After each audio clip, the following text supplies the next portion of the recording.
perwakilan sampai pada gereja-gereja lokal masing-masing. Biar dalam pertolongan Tuhan, dalam kekuatan Allah, mereka semua boleh melakukannya hanya untuk kemuliaan kehormatan bagi nama Tuhan. Tidak sedikit hal yang mereka temui, tidak sedikit kesulitan yang mereka temui, tetapi Tuhan memberikan kekuatan bagi mereka, kemampuan bagi mereka, kesanggupan diberikan bagi mereka masing-masing. Agar dengan demikian, dengan kemampuan yang diberikan bagi mereka boleh dapat terus bekerja bagi Tuhan. Pada waktu-waktu yang ada ini, Tuhan perhadapkan kesempatan ini untuk kami bekerja. Apabila kami sudah lemah, apabila kami sudah tua, kami tidak bisa berdaya, kami tidak bisa melakukan apapun. Karena itu Tuhan, selagi kami masih kuat ini, selagi masih kesempatan ini, kami senantiasa terus bekerja bagi Tuhan, terus melayani Tuhan. Karena itu Tuhan, Engkau terus menolong, Tuhan memberkati perkawan dari berbagai aras, baik pusat, wilayah, daerah, sampai pada gereja-gereja lokal masing-masing dan seluruh anggota-anggota perkawan yang ada. Tuhan juga senantiasa menolong, Tuhan memberkati.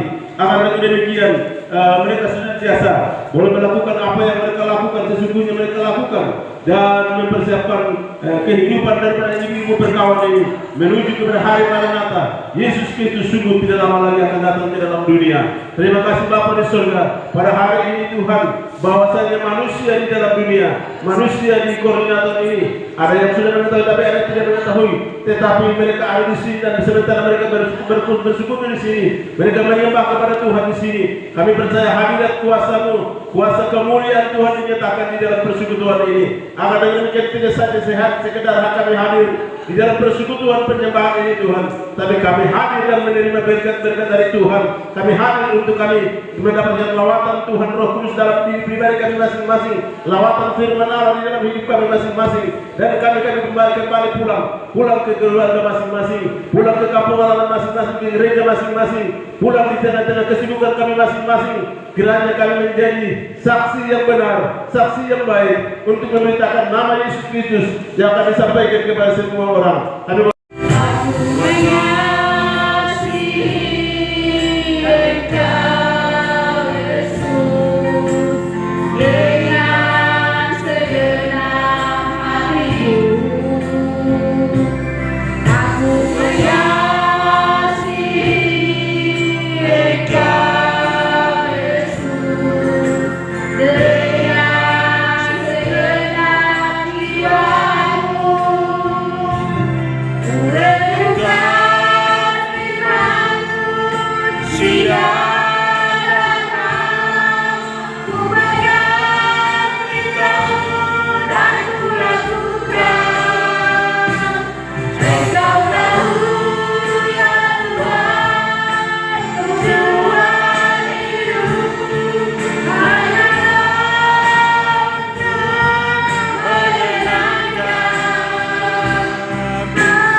dengan tema orang-orang Majus dari timur.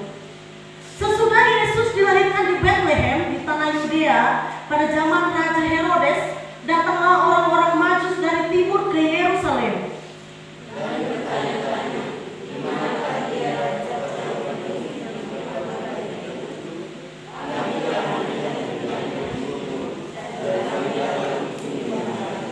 Ketika Raja Herodes mendengar hal itu, terkejutlah ia beserta seluruh Yerusalem.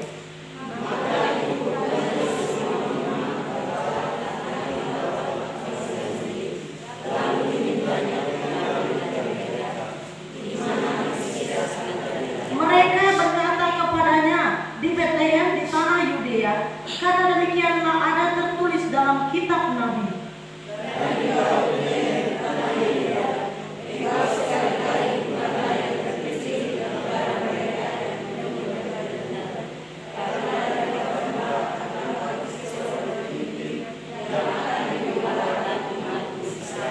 Lalu dengan diam-diam Herodes memanggil orang-orang Majus itu dan dengan teliti bertanya kepada mereka bila mana bintang itu nampak.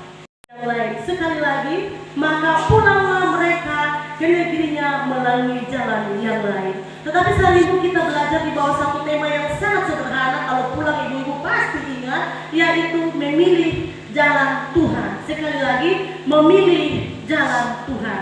Tadi ibu-ibu perkawan dari Kilba agak singgung sedikit supaya Tuhan pimpin kita punya perjalanan. Dalam kita menjalani hidup diizinkan Tuhan untuk kita boleh berhadapan dengan berbagai-bagai tantangan.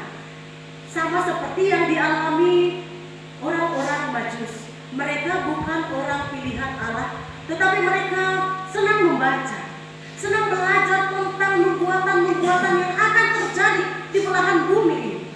Sehingga ketika mereka sedang membaca, senang ingin tahu tentang banyak-banyak hal, sehingga ketika mereka menemukan tentang nubuatan bahwa ada seorang raja yang besar yang akan memimpin bumi ini hadir di tengah-tengah bumi ini, mereka tidak sekedar membaca, tetapi juga dengan sendirinya mereka mengimani. Dari negeri yang jauh mereka mempersembahkan bukan hanya emas, kemenyan, dan mur, tetapi tenaga mereka, harta mereka, waktu mereka, bahkan banyak hal. Negeri di mana Tuhan Yesus akan dilahirkan itu sebuah tanda tanya, sehingga mereka mencari dan mencari. Sehingga firman Tuhan mencatat bahwa ketiga orang Majus itu mencari dari timur Yerusalem dan bertanya-tanya di manakah dia, raja orang Yahudi yang baru lahir itu. Kenapa mereka saja cari? Padahal orang-orang pilihan Allah selalu berdoa dan berdoa harap supaya Mesias itu cepat datang. Mereka sudah pelajari firman Allah, kitab-kitab nubuatan diperdengarkan hamba-hamba Allah, tetapi mereka masih memiliki iman yang mati. Tetapi justru mereka yang bukan non-Yahudi, bukan orang pilihan Tuhan, ketika mereka mendapati pengajaran tentang nubuatan akan datang seorang raja yang besar, mereka tidak serta-merta hanya membaca, tetapi mereka mau meluangkan seluruh keberadaan mereka untuk mencari di mana itu raja yang besar. Bapak-bapak kekasih Tuhan, dalam pencarian itu mereka memiliki banyak tantangan. Orang Majus memiliki banyak tantangan. Mereka berpikir bahwa raja orang Yerusalem itu akan dengan senang hati mendengar berita bahwa seorang raja yang besar akan lahir di negeri mereka. Tetapi tidak seperti itu. Herodes justru menganggap itu merupakan hal yang tidak benar, hal yang tidak baik. Dia mulai berpikiran yang tidak baik. Kalau saat ini kalau ada seseorang dipilih untuk menggantikan posisi yang lain, pasti firman Allah mencatat dan karena diperingatkan dalam mimpi. Kadang-kadang kita tidak percaya mimpi, ya. Orang mimpi ini tukang mimpi satu nih, tapi ingat, Yusuf si tukang mimpi itu jadi petunjuk untuk negeri Mesir. Yusuf, istrinya Maria, dia juga diberi mimpi, sehingga dia menerima Maria menjadi istrinya dengan tulus. Mimpi datang kepada orang Majus itu pertanda bahwa Allah mengasihi mereka, sekalipun mereka bukan bangsa pilihan Tuhan. Kita dari non-Kristen, tapi seringkali tidak taat kepada firman Allah.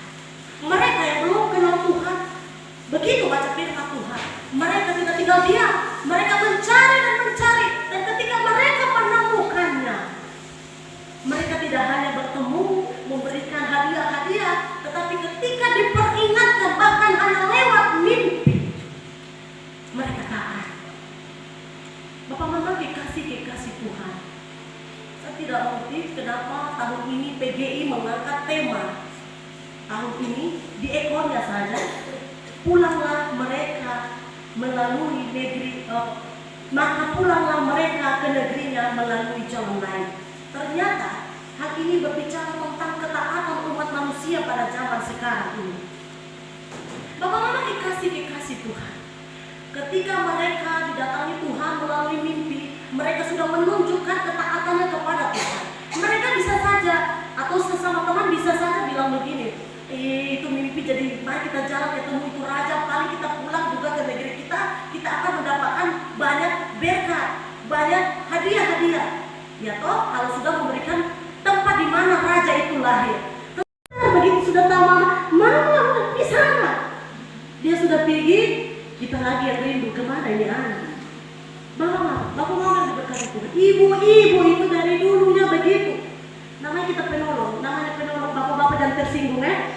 Namanya penolong itu selalu lebih kuat dari yang ditolong. Ya, iya. Kita penolong itu, saya selalu katakan itu kita selalu diperhadapkan dengan 10-20 nota pekerjaan begitu bangun tidur. Bahkan mau tidur, bapak suami kita sudah peluk, tapi di sini besok bangun tidur habis berdoa sarapan pagi, habis ini kasih makan babi, habis itu sudah ada di sini. Itu ibu-ibu kalau bapak sudah, mama ya ada taruh kopi bapak. Sekarang kita memilih jalannya Tuhan atau jalannya kita. Kalau jalannya kita ini suka sumut-sumut, marah-marah, atau tidak mau melayani. Tapi jalannya Tuhan, mau dengar-dengaran, dengan tulus melakukan, dengan rasa hormat, melakukan apa yang benar menurut firman Allah. Bapak mama kekasih Tuhan bisa menghadapinya jika bapak mama dan saya belajar taat. Taat tadi saya katakan artinya adalah patuh dan saleh. Saleh berarti dia mengatakan apa yang benar dan mengatakan tidak kepada yang tidak benar. Mereka akan belajar dengan firman Tuhan, mendekatkan diri melalui doa dan baca firman Tuhan, dan belajar mengekspresikannya dalam tindakan nyata. Itulah iman. Bapak mama dikasih Tuhan, secara khusus ibu-ibu. Hari ini kita diingatkan agar kita tahu baik-baik bahwa orang yang bukan bangsa pilihan Tuhan pun mereka bisa dipakai Tuhan karena mereka belajar taat. Sebenarnya Tuhan bilang kita karena kita dikandung ibu sudah Kristen, sejak kita di dalam kandungan hamba Tuhan sudah tumpang tangan berdoa. Ada ibadah rumah tangga, ibadah kantor berial, ibadah KPI, doa puasa, ibadah raya di sana. Tiap-tiap hari kita diperdengarkan firman Allah. Bapak mama yang dikasih Tuhan, firman Allah di rumah tangga itu paling sedikit 2 atau 3. Tapi kita memilih untuk tidak baca kita. Sehingga setiap minggu ambil Alkitab dulu, itu mulai kita kebas karena ribu. Karena seminggu ada yang bertaruh di atas meja, tidak bergeser. Mulai dari hari minggu kita taruh di atas meja. Posisi bagaimana biar begitu sampai hari minggu. Ya atau tidak? Betul atau betul? Betul. Kita taruh di atas meja. Hari minggu lagi kita pas, tidak bergeser 1 inci pun tidak. Kita mulai kebas. Kenapa? Karena dalam minggu ini kita sibuk dan memilih untuk mengikuti jalannya kita, kehendak dunia ini ketimbang memilih jalannya Tuhan, memilih apa yang Tuhan sukai. Bapak mama yang diberkati Tuhan, yang terbaik yang selalu Tuhan berikan kepada bapak mama dan saya selama 11 bulan 9 hari. Bukan hanya saya, tapi ibu-ibu sekalian punya pengalaman manis dan pahit.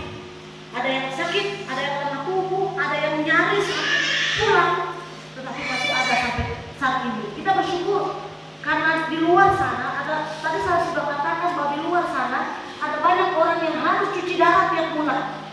Ada banyak orang harus dioperasi, tetapi operasinya gagal. Dan beberapa teman-teman kita sudah pulang. Kita masih hidup. Artinya diberikan kesempatan oleh Tuhan untuk kita belajar memilih jalannya Tuhan. Hal sekecil apapun itu setiap hari dalam hidup ini kita belajar bahwa orang maju saja yang bukan orang Kristen, bukan bangsa pilihan, bukan orang Yahudi, tetapi mereka betul-betul dengan taat melakukan apa yang dikehendaki oleh Tuhan. Orang Kristen harus bisa taat kepada perintah. Taat sudah pasti dia tidak akan memberontak kepada Allah. Apalagi bapak malah di tempat ini masih muda. Jangan sampai ada orang-orang tua dan kita yang kokoh jangan. Mereka dipilih Tuhan, mereka ditetapkan Tuhan. Kita diajarkan untuk memilih memuliakan Tuhan dan menghargai pilihan Tuhan. Bapak mama yang dikasih Tuhan, bapak mama dan saya juga pasti tadi datang. Ada yang dengan tawa, dengan senang-senang, atau ada di sini yang suaminya masak air mandian tadi pagi. Coba, ada. Siapa tahu ada. Mama Aksa pernah cerita di saya bilang, aduh ibu, saya bangun pagi-pagi bapak tua sudah masak air mandian. puji Tuhan, selama ini belum pernah ada. Atau pertanyaan yang lain lagi, tadi ada suami antar senyum-senyum, mama selamat melayani, selamat ibadah berkawan, ada yang begitu? Oh, senyum semua ini kayaknya jalan saja ya. Bapak tadi hutan atau bapak cari makanan kambing, titip satu nota, saya jalan begitu ya. Ya, kita ibu-ibu itu walaupun batinnya itu agak gampang, lemah, sebenarnya fisiknya lebih kuat. Kenapa? Sebab firman Tuhan mencatat bahwa kita adalah penolong dari pasangan kita. Laporan keuangan kita pada tahun 2022.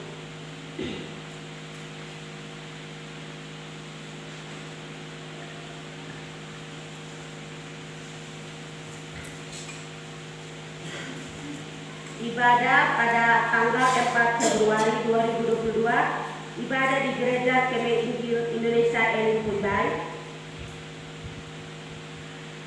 Gerak memberi 190, kolekte 100, persembahan kasih 100, jumlah semua 390.000, pengeluaran 275, sisa saldo 125.000.